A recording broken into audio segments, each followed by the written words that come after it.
Esta norma es muy potente, es muy importante y es bueno que el empleador lo sepa. ¿Qué estaba ocurriendo antes de que salga esta norma?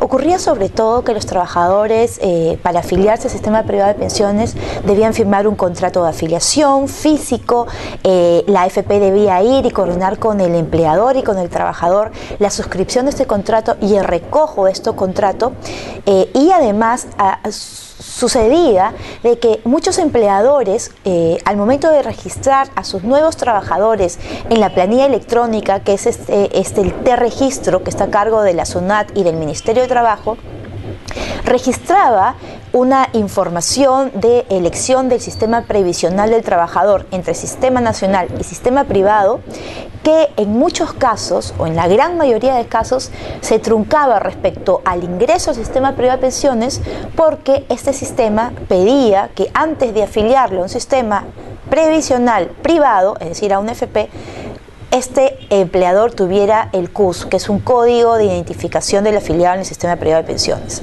Con esta emisión de norma nueva el día de hoy, ¿qué ha ocurrido? De que el empleador ya no tiene la necesidad de tener un código de identificación SPP para afiliarlo al sistema privado de pensiones. Se ha derogado la necesidad de tener contratos físicos impresos que tienen que ser gestionados por el empleador y que tienen que ser firmados por el trabajador. Ya no hay la necesidad de estos documentos físicos ni la necesidad de firma de documentos porque la afiliación se va a hacer online. ¿Cómo va a ocurrir esto? El empleador, al momento que registra a sus nuevos trabajadores e incluso a trabajadores que tienen historia previsional, la afiliación se va a hacer online. Es decir, si yo soy Ana Cecilia Jara y ingreso por primera vez a mi trabajo, lo que va a ocurrir es que el empleador va a decirme: Ana Cecilia, ¿en qué sistema te quieres afiliar? Y yo le voy a decir, por ejemplo, quiero afiliarme en el sistema privado de pensiones.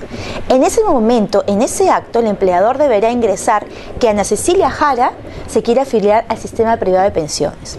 Esa información viaja online a AFP Habitat.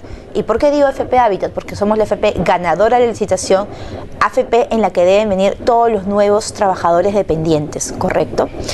Esa información viaja en línea a la AFP y en ese momento se realiza la afiliación electrónica, es decir, yo no necesito firmar un documento, no necesito después pedirle al empleador que me mande el contrato de afiliación.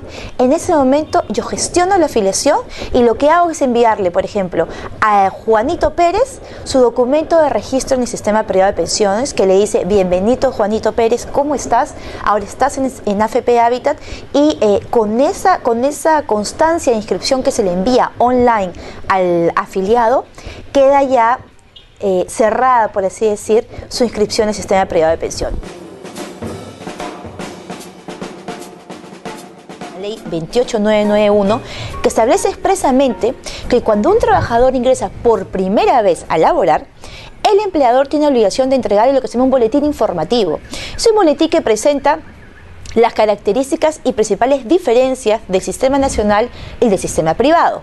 Y el trabajador, por ley, tiene 10 días para elegir en qué sistema quiere afiliarse, ¿correcto? Pero luego pasan estos 10 días que dice la ley y, por ejemplo, el afiliado no optó.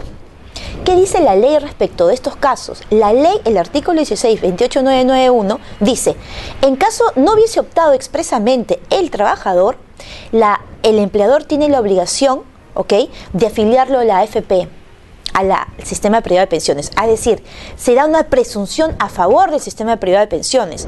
No solamente eso, sino que hay algo muy importante.